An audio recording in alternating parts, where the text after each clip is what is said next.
Hi friends, welcome to Dhruva star circle. మనం ఎకనామీలో భాగంగా Indian agriculture పాటలు ఉన్నాం. మనకి 2 డేస్ గ్యాప్ అనేది రావడం జరిగింది.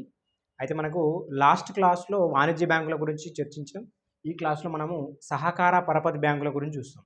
ఆ వాణిజ్య బ్యాంకుల్లో భాగంగా మనం నాబార్డ్ గురించి కావచ్చు, ఆ నాబార్డ్లో మళ్ళీ స్కీమ్స్ అని చెప్పేసి రుణమాఫ్ పథకం 2008, అదేవిధంగా ఆర్ఐడిఎఫ్ అని చెప్పేసి చూడడం జరిగింది. ఓకే, ఇప్పుడు దీంట్లో మనకి సహకార పరపతి బ్యాంకులు అని చెప్పేసి వస్తాం. దీని తర్వాత మనకి ప్రాంతీయ బ్యాంకులు అని చెప్పేసి మనకు ఉంటాయి. వాణిజ్య బ్యాంకులు, సహకార బ్యాంకులు, ప్రాంతీయ బ్యాంకులు, ఈ 3 చూసేస్తే మనకి అగ్రికల్చర్ పార్ట్ అనేది కంప్లీట్ అయిపోతుంది. రైట్, మనము సహకార బ్యాంకుల గురించి కొంచెం లెంతీగానే ఉంటుంది క్లాసు. అయితే మనకు జనరల్గా మనకి సహకార ప్రపంచంలోనే ప్రపంచవ్యాప్తంగా ఈ సహకార ఉద్యమం అనేది మనకి స్టార్ట్ అయింది. ఫస్ట్ ఎక్కడ అంటే మనకి సహకార ఉద్యమం మనకి ఇంగ్లాండ్లో స్టార్ట్ అవుతుంది. రైట్, ఇంగ్లాండ్, ఇది ఒకటి మనం చూసుకోవాలి. ఫస్ట్ వరల్డ్ వ్యాప్తంగా ఉంది ఈ సహకార ఉద్యమం అనేది. సో ఇది మనకి ఎక్కడ స్టార్ట్ అయింది అంటే ఇంగ్లాండ్లో స్టార్ట్ అవుతుంది.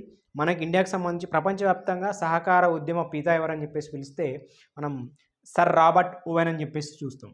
Sir Robert Owen. ఈయన ఎవరు? ప్రపంచ సహకార ఉద్యమ పిత అని చెప్పేసి పిలుస్తాం, సర్ రాబర్ట్ ఓవెన్ అని చెప్పేసి. అదేవిధంగా మనకి భారత సహకార ఉద్యమ పిత అని చెప్పేసి మనకి సర్ ఫ్రెడరిక్ నికల్సన్ అని చెప్పేసి పిలుస్తాం. Sir Frederick Nicholson. రైట్, ఇతనేమో ప్రపంచ సహకార ఉద్యమ పిత అయితే ఇతనేమో భారత సహకార ఉద్యమ పిత అని చెప్పేసి.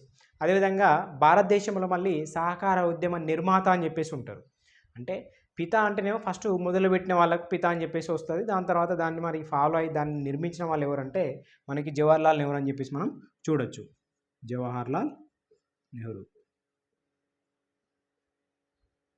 రైట్, ఇది ఇండియాకి సంబంధించి. అట్లా మనకి ఉమ్మడి ఏపీకి సంబంధించి ఉంటారు. మనకి ప్రేమవరపు రామదాస్ పంతులు అని చెప్పేసి, ఓకే, సహకార ఉద్యమ పిత అని చెప్పేసి. మళ్ళీ ఉమ్మడి ఏపీలో భాగంగా సహకార ఉద్యమ నిర్మాత అని చెప్పేసి ఉంటారు. అందులో మనకి భోగరాజు పట్టాభి సీతారామయ్య అని చెప్పేసి. రైట్, అయితే ఈ సహకార ఉద్యమం నినాదం ఏంటంటే ముఖ్యంగా అందరి కోసం ఒక్కరు, ఒక్కరి కోసం అందరూ అని చెప్పేసి ఉంటుంది. ఇది మనం చూసుకోవాలి. ఏంటిది? అందరి కోసం ఒక్కరు, ఒక్కరి కోసం అందరూ. రైట్, ఇక్కడ మనం సహకారం అంటేనే అది ఒకరి కోసం అందరూ, అందరి కోసం ఒక్కరని చెప్పేసి ఇక్కడ నినాదం అని చెప్పేసి, మూల సూత్రం అని చెప్పేసి. అంటే దీని వ్యవస్థ, సహకార వ్యవస్థలో ఒక మూల సూత్రం ఏదంటే అందరి కోసం ఒక్కరు, ఒకరి కోసం అందరూ. అంటే అందరూ కోఆపరేటివ్తోని ఈ యొక్క సంస్థల్ని, వ్యవస్థల్ని నడపడానికి ఉంటుందని చెప్పేసి మనం దీన్ని చూడవచ్చు. జనరల్గా మనకి 1900 ఆ టైంలో, 1901-2 ఆ టైంలో మనకి కరువు అనేది ఉంటుంది, డ్రాట్ అనేది ఉంటుంది. ఆ టైంలో మనకి ఈ కరువు కాటకాల యొక్క సంఘాన్ని మనకి మెక్డొనాల్డ్ కమిషన్ అనేది మనకు నియమిస్తే అక్కడ చైర్మన్ ఎవరంటే మెక్డొనాల్డ్ ఉంటారు. 1901లో మనకు కరువు విషయంలో ఒక సంఘాన్ని నియమిస్తారు, మెక్డొనాల్డ్ కమిషన్ అని చెప్పేసి. ఆ మెక్డొనాల్డ్ కమిషన్ చైర్మన్ ఎవరంటే మెక్డొనాల్డ్ అని చెప్పేసి మనం చూసుకోవాలి. అయితే ఈ కరువు కాటకాల సంఘంలో కీలక పాత్ర పోషించిన వారు ఎవరంటే సర్ ఫ్రెడరిక్ నికల్సన్. కరువు కాటకాల యొక్క సంఘాన్ని ఏర్పాటు చేసింది మెక్డొనాల్డ్, దాని చైర్మన్ మెక్డొనాల్డ్. అయితే ఇక్కడ మనకి దాంట్లో ముఖ్య పాత్ర వహించింది ఎవరంటే మనకి భారత సహకార ఉద్యమ పిత ఉన్నారు కదా, అతను అని చెప్పేసి చూసుకోవాలి. అదేవిధంగా అతనితో పాటు ఎడ్వర్డ్ లా, ట్యూ ఫానిక్స్ అని చెప్పేసి ఉన్నారు. అయితే ఇక్కడ మనకి కరువు కాటకాల సంఘం అని చెప్పేసి మాట్లాడుతున్నాం. ఆ సంఘానికి మనకి సలహాదారునికి ఎవరు పనిచేసారంటే ఇంగ్లాండ్ యొక్క సహకార ఉద్యమ పిత అయిన హెన్రీ వుడ్స్ అని చెప్పేసి ఉంటారు. ఎవరు? Henry Woods. ఇవన్నీ పేర్లు మనము చూసుకోవాలంటే మనకి గ్రూప్ 2 కాబట్టి క్వశ్చన్ ఎక్కడైనా పడవచ్చు మనకి. రైట్, పవర్ పోయింది, అయినప్పటికీ మనం క్లాస్ కంటిన్యూ చేస్తాం ఎందుకంటే మళ్ళీ మనకు టైం ఉండదు. రైట్, కరువు కాటకాల సంఘం సూచన మేరకు మనకి 1904లో మనకి మార్చి 25న భారత్లో మొట్టమొదటి సహకార సంఘాల చట్టం అయితే ఏర్పడింది. ఇప్పుడు అంటే 1905. 1904లో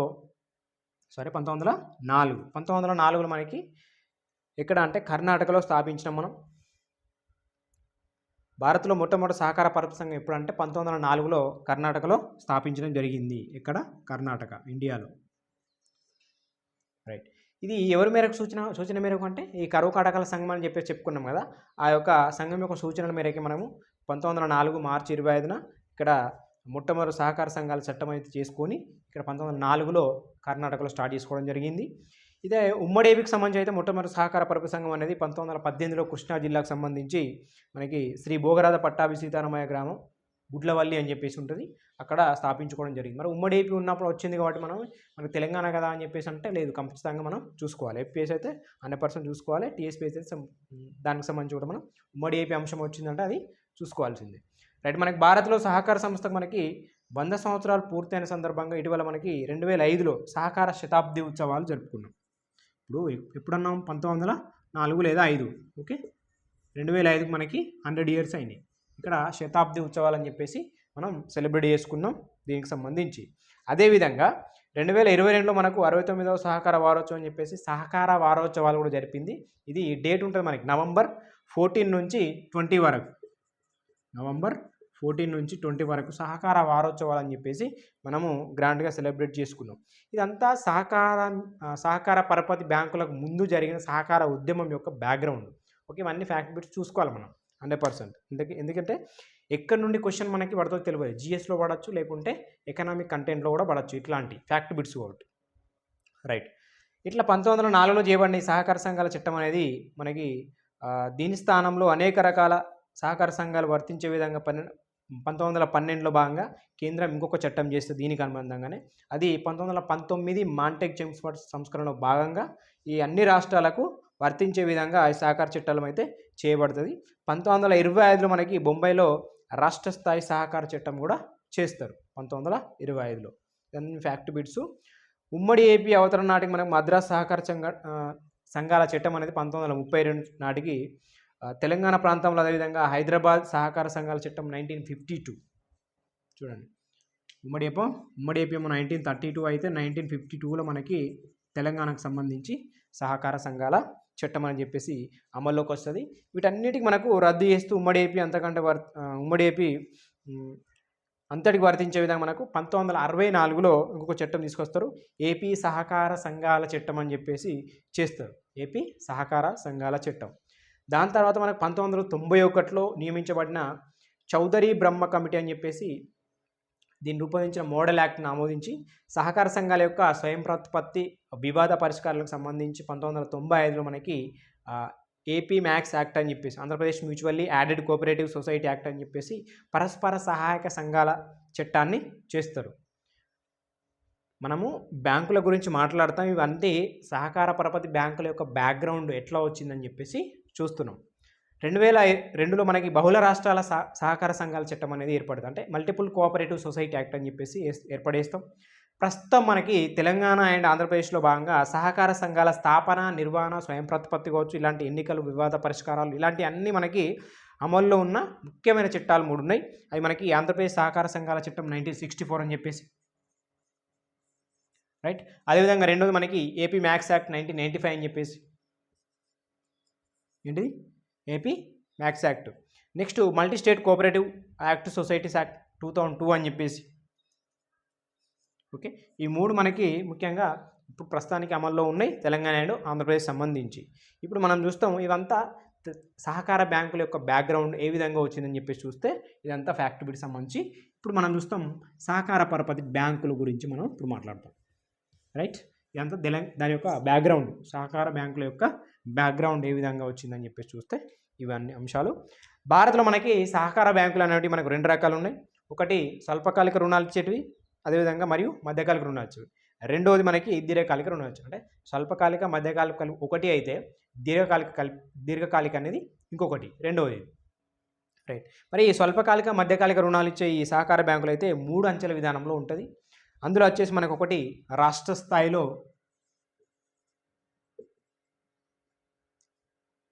రైట్, ఇంకేముంటుంది జిల్లా స్థాయి, ఇంకొకటి ఏముంటుంది మనకి ప్రాంతీయం, అంటే మనకి గ్రామ స్థాయి. రైట్, మనకి రాష్ట్ర స్థాయిలో ఏముంటుంది అంటే రాష్ట్ర సహకార బ్యాంకులు ఉంటాయి. ఓకే, జిల్లా స్థాయిలో జిల్లా కేంద్ర సహకార బ్యాంకులు ఉంటాయి, రాష్ట్ర సహకార బ్యాంకులు. అదేవిధంగా జిల్లా కేంద్ర సహకార బ్యాంకులు. అదేవిధంగా మనకి ప్రాథమిక వ్యవసాయ పరపతి సంఘాలు అని చెప్పేసి పిలుస్తాం, ప్యాక్స్ అని చెప్పేసి ఉంటాం. వీటిని ప్రైమరీ అగ్రికల్చర్ కోఆపరేటివ్ సొసైటీ అని చెప్పేసి పిలుస్తాం. ఇటీవల ఎప్పటి నుంచో ఉన్నాయి మనకి ఈ ప్యాక్స్ అనేవి. మనకి ప్యాక్స్ చైర్మన్ అని చెప్పేసి దానికి సంబంధించి మన విలేజ్లలో ఐడియా ఉంది, రైట్. ఇలాంటి సంబంధించి primary agriculture credit society, cooperative society కాదు, credit societies, right. Primary agriculture credit society అని చెప్పేసి పిలుస్తాం. గ్రామ స్థాయిలో రాష్ట్ర సహకార సంఘాలు, జిల్లా కేంద్ర సహకార సంఘాలు, గ్రామ స్థాయి. ఇక్కడ నుంచి మనకి వెరీ ఇంపార్టెంట్ సహకార సంఘాల పరపతి యొక్క బ్యాంకులకు సంబంధించి. ఇంతకుముందు మేము చెప్పింది మనం అంతా బ్యాక్గ్రౌండ్ ఫ్యాక్ట్ వీటికి సంబంధించి, రైట్. అయితే మనకు జనరల్ ఇప్పుడు చూస్తే ప్యాక్స్ అనేవి మనకి భారతదేశంలో ప్రస్తుతానికి ఎన్ని ఉన్నాయంటే 2021-22 నాటికి 95,238 ఉన్నాయి. 95,238 ప్యాక్స్ అనేటివి మనకి ఇండియాలో కలిగినవి. అంటే మనకి గ్రామానికి ఒకటి ఉండొచ్చు కాబట్టి ఇన్ని 95,000 ఉన్నాయని చెప్పేసి మనం చూసుకోవాలి. ఇది ఎప్పటి డేటా అంటే 2020-21 నాటికి. ఓకే, ఇట్లాంటి మనకి ఎవ్రీ ఇయర్ అప్డేట్ ఏమి ఉండదు. 2-3 ఇయర్స్కి ఒకసారి అట్లా మనకి, లేదా 5 ఇయర్స్కి ఒకసారి అప్డేట్ చేస్తూ ఉంటారు. అది మనం లేటెస్ట్ డేటా వచ్చేసి 95,238 ప్యాక్స్ అనేవి భారతదేశంలో ప్రస్తుతానికి 2020-21 డేటా ప్రకారం ఉన్నాయని చెప్పేసి మనం చూసుకోవాలి. భారత్లో మన ప్రస్తుతానికి డీసీసీబీల సంఖ్య 363. ఇవన్నీ ఉన్నాయట 363. అంటే ప్రస్తుతానికి మనకి రాష్ట్ర స్థాయి చూసుకుంటే మనకి అట్లా 34 అని చెప్పేసి ఉన్నాయి. ఎన్ని? 34. రాష్ట్ర స్థాయిలో రాష్ట్ర సహకార బ్యాంకులేమో 34, జిల్లా కేంద్ర సహకార బ్యాంకులేమో 363, ట్యాక్స్లేమో 95,238 అని చెప్పేసి మనకు ఉండడం జరిగింది. మరి వీటికి అపెక్స్ బ్యాంకు హయ్యర్ పొజిషన్లో ఏది ఉంటుందంటే మనకు చూస్తే తెలుస్తుంది. అదే రాష్ట్ర స్థాయిలో రాష్ట్ర సహకార బ్యాంకులు మనకు అపెక్స్ బ్యాంక్ ఉంటుంది వీటికి అన్నిటికీ, రైట్. అపెక్స్ బ్యాంక్ వ్యవహరిస్తుంది. శిఖరాగ్ర సంస్థ అని చెప్పేసి అంటాం వీటిని మనము రాష్ట్ర సహకార బ్యాంకుని. దీనికి సంబంధించేది సహకార పరపతి బ్యాంకుల్లో భాగంగా అపెక్స్ బ్యాంక్ ఏదంటే రాష్ట్ర సహకార బ్యాంకుని అపెక్స్ బ్యాంక్ అని చెప్పేసి పిలుస్తాం. దీర్ఘకాలిక రుణాలు ఇచ్చే మనకి సహకార బ్యాంకులు మొదట్లో మనకి భూమి బ్యాంకులు అని చెప్పేసి, అదేవిధంగా 1986 నాటికి భూమి అభివృద్ధి బ్యాంకులు అని చెప్పేసి స్టెప్ బై స్టెప్ వాటి పేరు మారుతూ ఉంటుంది. 2022 నుంచి మనకి సహకార వ్యవసాయ గ్రామీణాభివృద్ధి బ్యాంకులు అని చెప్పేసి దీన్ని మనం కార్డ్స్ అని చెప్పేసి పిలుస్తాం. ఏది? CARDBS అంటే ఏంటంటే మనకి cooperative agriculture and rural development banks అని చెప్పేసి పిలుస్తాం. Cooperative agriculture rural development banks అని చెప్పేసి కార్డ్స్ అని పిలుస్తాం. సహకార వ్యవసాయ గ్రామీణ అభివృద్ధి బ్యాంకులు అని చెప్పేసి ఫైనల్గా వీటి పేరు అయితే సెలెక్ట్ చేసుకున్నాం. అంతకుముందు భూమి బ్యాంకులు అని, భూమికి తనఖా బ్యాంకులు అని చెప్పేసి, ఓకే, భూమి అభివృద్ధి బ్యాంకులు అని చెప్పేసి రకరకాల పేర్లు ఉండే గతంలో. అయితే ఇప్పుడు మనకి ఇవి మనకు 2 అంచెల విధానంలో పనిచేస్తాయి. ఇవి కార్డ్స్ అనేవి రాష్ట్ర స్థాయిలో రాష్ట్ర సహకార వ్యవసాయ గ్రామీణ అభివృద్ధి బ్యాంక్ ఒకటి, జిల్లా స్థాయిలో మనకి ప్రాథమిక సహకార వ్యవసాయ గ్రామీణాభివృద్ధి బ్యాంకులు అని చెప్పేసి ప్రస్తుతానికి ఇవి బ్యాంకులకు సంబంధించి కార్డ్స్లో భాగంగా ఒకటి స్టేట్ లెవెల్లో, ఒకటి డిస్టిక్ లెవెల్లో మనకి ప్రస్తుతానికి పనిచేస్తూ ఉన్నాయి 2 అంచెల్లో. అట్లా చూస్తే మనకు భారత్లో ప్రస్తుతం సహకార వ్యవసాయ గ్రామీణాభివృద్ధి బ్యాంకులు అనేవి రాష్ట్ర స్థాయిలో 16, ప్రాథమిక స్థాయిలో 732 అని చెప్పేసి పనిచేస్తున్నాయి. 1987కు ముందు మనకి ఉమ్మడి ఏపీలో కూడా 2 రకాల సహకార బ్యాంకులు అనేవి ఉండేటివి. ఉమ్మడి ఏపీలో మనకి 2 రకాల సహకార బ్యాంకులు ఉండేటివి. అదొకటి స్వల్పకాలిక, మధ్యకాలిక, సేమ్. రెండోదేమో దీర్ఘకాలిక. అవి మనం చూసుకోవాలి. అంటే గతంలో కూడా ఈ విధంగానే ఉండే అని చెప్పేసి చెప్తున్నాడు. అయితే ఇంకొకటి ముఖ్యమైన అంశం ఏంటంటే మనకి 1975లో కేంద్ర ప్రభుత్వం అనేది మనకి ఒక హజారీ కమిషన్ అని చెప్పేసి నియమిస్తుంది. 1975లో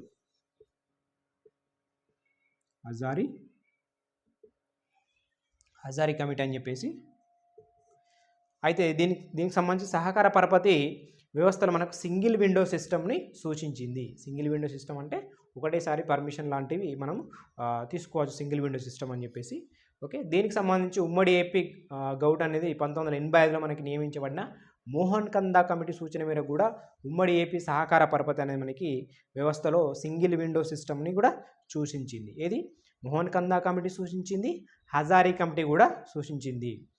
సో మనకి 1987 ఏప్రిల్ 1 నుంచి ప్రవేశపెట్టడం జరిగింది మనకి ఉమ్మడి ఏపీలో భాగంగా. ఎప్పటి నుంచి? 1987 ఏప్రిల్ 1 నుంచి ఉమ్మడి ఏపీలో సింగిల్ విండో సిస్టమ్ అని చెప్పేసి మనకు తీసుకురావడం జరిగింది. అయితే మనకి ఇక్కడ రాష్ట్ర భూ అభివృద్ధి బ్యాంకులు కావచ్చు, అదేవిధంగా రాష్ట్ర సహకార బ్యాంకులు కావచ్చు, ప్రాథమిక భూమి అభివృద్ధి బ్యాంకుల్లో కావచ్చు, డీసీజీబీలో కావచ్చు, వీటిని డీసీజీబీలోను అన్నీ మిక్స్ చేయడం జరిగింది.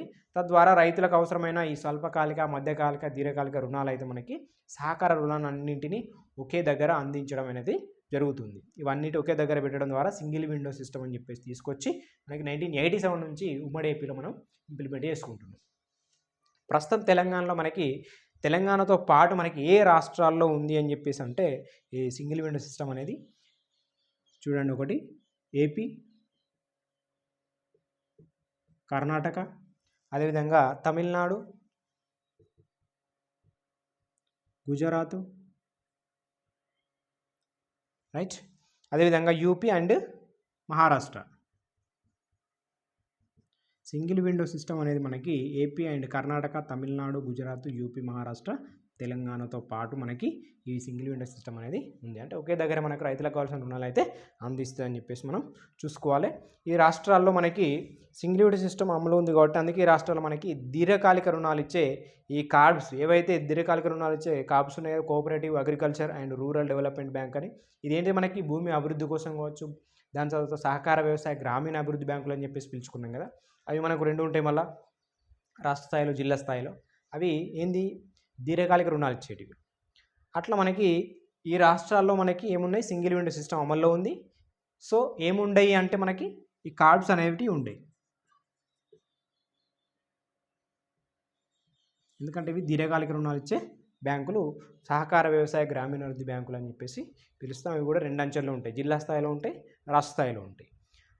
ప్రస్తుతానికి మనకు రాష్ట్ర సహకార పరపతిలో ఒకే రకమైన సహకార బ్యాంకులు 3 అంచెల విధానంలో ఉన్నాయి. ప్రస్తుతానికి ఎగ్జాక్ట్గా ఏమున్నాయని చూస్తే మనకి ఏంటంటే స్టెప్ బై స్టెప్ మోడిఫికేషన్ వచ్చే ఈ సహకార వ్యవస్థలో భాగంగా ఫైనల్గా మనకి ఏ విధంగా ఉన్నాయని చూస్తే రాష్ట్ర స్థాయిలో టీఎస్ క్యాబ్ ఏం లేదు, నేమ్స్ చేంజ్ అయ్యి కనబడతాయి మనకి ఇక్కడ. ప్రస్తుతానికి ఎగ్జాక్ట్గా ఏ విధంగా ఉన్నాయంటే రాష్ట్ర స్థాయిలో టీఎస్ క్యాబ్ అని, జిల్లా స్థాయిలో డిసిసిబిలు అని, గ్రామ స్థాయిలో ప్యాక్స్ అని చెప్పేసి పిలుస్తాం. అంతే. ఏది టిఎస్ కోఆపరేటివ్ అపెక్స్ బ్యాంక్ అని చెప్పేసి, అదేవిధంగా డిస్ట్రిక్ట్ సెంట్రల్ కోఆపరేటివ్ బ్యాంక్ అని చెప్పేసి, okay, primary agricultural cooperative societies అని చెప్పేసి పిలుస్తాం. ఈ 3. అయితే 2001 నాటికి మనకి ఉమ్మడి ఏపీలో మనకి ప్యాక్స్ల సంఖ్య ఎంత అంటే 4565. 45. అక్కడ చూసింది వేరు, అంటే అది ఏంటంటే మార్పు చెందుతూ ఫైనల్గా మనకి ఈ రూపం అయితే వచ్చింది బ్యాంకులకు సంబంధించి. కేంద్ర ప్రభుత్వం సహకార వ్యవస్థ క్షీణతకు సంబంధించి సూచనలు ఇచ్చుటకు మనకి 7 సభ్యులతో 2004 ఆగస్టు 5న మనకి ప్రొఫెసర్ వైద్యనాథన్ కమిటీ నియమించడం జరిగింది. ఈ వైద్యనాథన్ కమిటీ అభిప్రాయం మేరకు మనకు సహకార పరపతి వ్యవస్థ క్షీణించుటకు ప్రధాన కారణం అయితే రాను సహకార పరపతి వ్యవస్థ అనేది ఆల్మోస్ట్ క్షీణించిపోవడం జరిగింది. దీనికి కారణం ఏంది అని చెప్పేసి వైద్యనాథన్ కమిటీ సహకార వ్యవస్థ బ్యాంకులకు సంబంధించి క్షీణించిన కారణంగా దాని కారణం ఏందని చెప్పేసి వైద్యనాథన్ కమిటీ నియమించడం జరుగుతుంది ప్రొఫెసర్. ఆ వైద్యనాథన్ కమిటీ కొన్ని రీజన్స్ చెప్తుంది. ప్రధాన కారణం ఏంటంటే డిపాజిట్ల సేకరణ తగినంత లేకపోవడం. ఓకే, సహకార బ్యాంకులు అనేసరికి డిపాజిట్లు ఎక్కువ చేయరు, రుణాల పునర్వసూలు సక్రమంగా లేకపోవడం, అదేవిధంగా సహకార సంఘాల కార్యకలాపాల పట్ల సభ్యులలో ఆసక్తి లేకపోవడం, ఇట్లాంటి అన్ని రీజన్స్ అయి ఉన్నాయి. సో అందుకోసం అని చెప్పేసి ఈ సహకార పరపతి వ్యవస్థ అనేది క్షీణించడం జరిగిందని చెప్పేసి ఈ వైద్యనాథన్ కమిటీ మనకు చెప్తుంది. అట్లా ఈ వైద్యనాథన్ కమిటీ సూచన మేరకు సహకార పరపతి వ్యవస్థ మనకి పునరుద్ధరణ కోసం బలహీనంగా ఉన్న ఈ ప్యాక్స్లను బలంగా చేయడం కోసం ప్యాక్స్లలో విలీనం చేస్తూ పునర్వ్యవస్థీకరించిందట. దానంతరం మనకి ఉమ్మడి ఏపీలో మనకి ప్యాక్స్ల సంఖ్య 4565 నుండి మనకి 2005 నాటికి 2940కి తగ్గింది. 2014 నాటికి ఉమ్మడి ఏపీలో మనకి ప్యాక్స్ ఎంత అంటే 2949. ఇది 2014 నాటికి, రీసెంట్గా మనకి ఎంత అంటే 2949 అని చెప్పేసి ప్యాక్స్ సంఖ్య 2014 నాటికి 2949. అట్లా ప్రస్తుతం తెలంగాణలో గల ప్యాక్స్ల సంఖ్య ఎంత అంటే 818. ఇది మనం చూసుకోవాలి, ఎంత 818 ప్యాక్స్ టీఎస్లో. అయితే మనకు ప్రస్తుతానికి తెలంగాణలో ప్యాక్స్లు అధికంగా ఉన్న జిల్లా ఇవి మనం ఖచ్చితంగా చూసుకోవాలి. ప్యాక్స్లు అధికంగా ఉన్న జిల్లా ఏదంటే ఒకటి ఫస్ట్ నిజామాబాద్, రెండోది మనకు ఖమ్మం, మూడోది కామారెడ్డి, నాలుగోది జగిత్యాల. నిజామాబాద్, ఖమ్మం, కామారెడ్డి, జగిత్యాల, తర్వాత సూర్యాపేట 5వ స్థానంలో ఉంది. మనకు ఏంటిది ఎక్కువ అధికంగా ప్యాక్స్లు ఎక్కువ ఉన్న జిల్లా ఏదంటే నిజామాబాద్, ఖమ్మం, కామారెడ్డి. నిజామాబాద్లో కొంచెం వ్యవసాయం అగ్రికల్చర్ సంబంధించి ఎక్కువ ఉంటుంది కాబట్టి అక్కడ మనకి ఎక్కువనే అని చెప్పేసి చూడొచ్చు. 86 అని చెప్పేసి 74, 54 అట్లా అని చెప్పేసి మనకి ప్యాక్స్ సంఖ్య అయితే ఉన్నది. ప్యాక్స్లు తక్కువ ఉన్న జిల్లా ఏదంటే మహబూబాబాదు, మేడ్చల్, వరంగల్ అర్బన్. ప్రస్తుతం తెలంగాణలో 9 డీసీజీబీలకు అలవాట.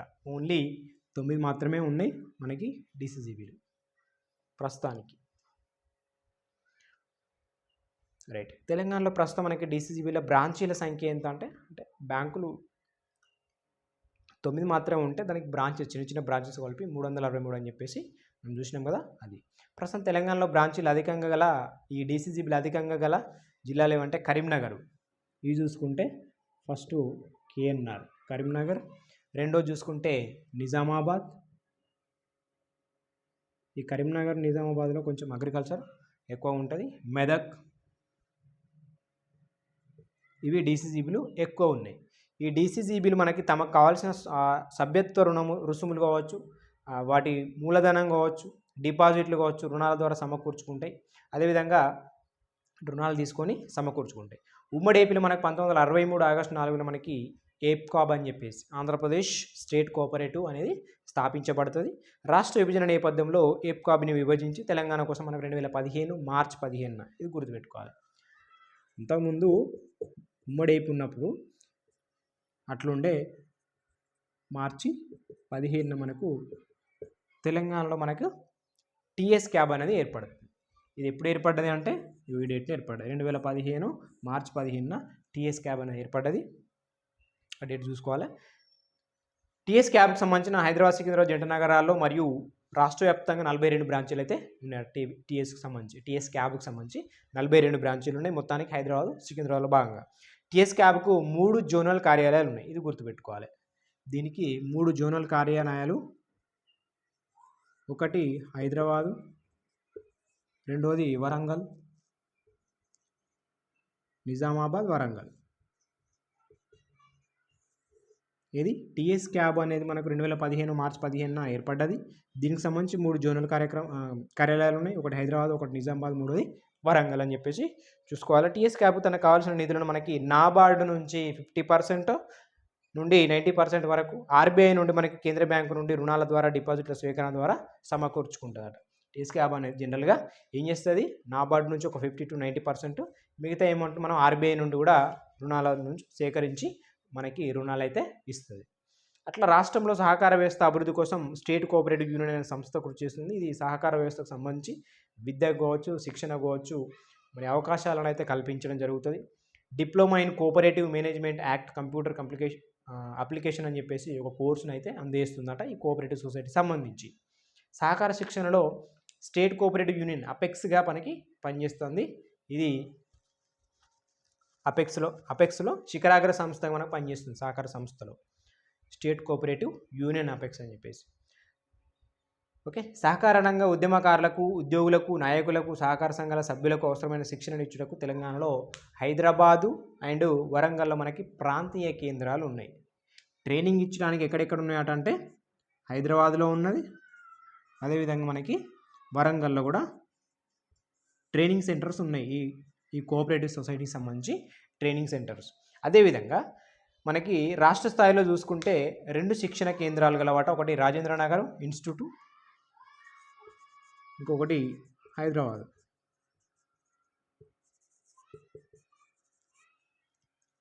రైట్. అట్లా రాజేంద్ర నగర్లో మనము ఇన్స్టిట్యూట్ ఆఫ్ కోఆపరేటివ్ మేనేజ్మెంట్ అని చెప్పేసి, హైదరాబాద్ సంబంధించి స్టేట్ కోఆపరేటివ్ యూనియన్ అని చెప్పేసి కార్యాలయాలు ఉన్నాయి. శిక్షణను ఇచ్చేందుకు వీటి కోసం రాష్ట్రంలో సహకార స్ఫూర్తిని రగిలించుటకు మనకి స్టేట్ కోఆపరేటివ్ యూనియన్ వాళ్ళు మనకి సహకార సమాచారం అని చెప్పేసి అనే మాసపత్రికను ప్రచురిస్తుందట. సహకార సంస్థలకు సంబంధించి వివాదాలను పరిష్కరించుటకు 1993లో మనకు హైదరాబాద్లో, 2003లో వరంగల్లో ప్రత్యేకంగా సహకార ట్రిబ్యునల్ కూడా ఏర్పాటు చేయడం జరిగింది. ఓకే. మరీ అంతా ఈ సహకార పరపతి బ్యాంకులు ఇంపార్టెంట్ కాకపోవచ్చు, కానీ ఎందుకంటే ఇప్పుడు పెద్దగా మనుగడలో ఉన్నప్పటికీ కూడా అంత పెద్ద ప్రాముఖ్యత లేనివి కాబట్టి, కాకపోతే మనం ఖచ్చితంగా మన సిలబస్లో ఉంటుంది కాబట్టి చూసుకోవాల్సింది. సో ఇట్లా మనకి 3 టైప్స్ అయితే మెయిన్గా ఉన్నాయి. కొన్ని జిల్లాలు మనం గుర్తుపెట్టుకోవాలి. దీనికి సంబంధించిన ట్రైనింగ్ సెంటర్స్ గుర్తుపెట్టుకోవాలి.